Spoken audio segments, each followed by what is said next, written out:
Evening came to Sodom like a curtain falling. Two strangers arrived at the city gate, and Lot saw them. And something in him tightened. He urged them to come under his roof. Not tomorrow, not later, tonight. Inside his home, the lamps burned low, and the tension rose high. Then the pounding began. A crowd gathered, angry, entitled, relentless. Voices stacked on voices until the night itself seemed to shake. Lot stepped outside, trying to reason, trying to protect. But the crowd surged forward, and the door frame became a battle line. In an instant, the strangers pulled Lot back inside and shut the door, and a burst of blinding light struck the mob.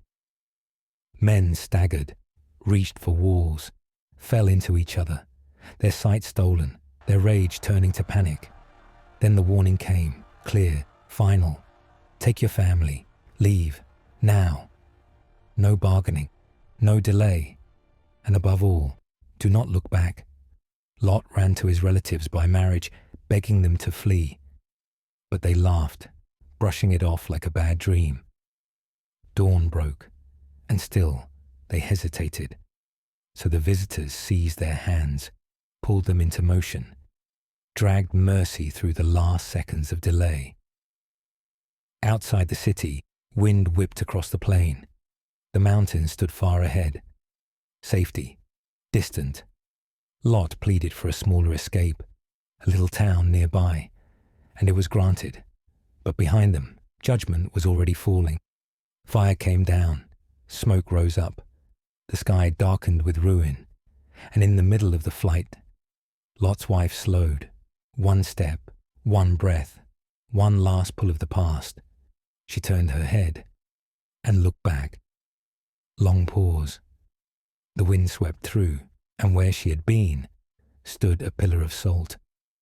Lot stumbled forward, horror burning behind his eyes, but survival demanded movement, not mourning.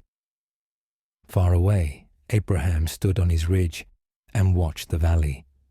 A column of smoke climbed into the heavens, and the promise of mercy felt painfully small against the weight of what was lost. Lot fled to the hills, then to a cave, with only his daughters and the echo of a destroyed city. The silence inside that cave was not peace. It was aftermath. It was trauma. It was choices made in fear. And when the story closes, it does not close with celebration, but with a warning written into the landscape. Some moments cannot be undone. Some roads cannot be walked backward. And some deliverance is only found by moving forward without looking back.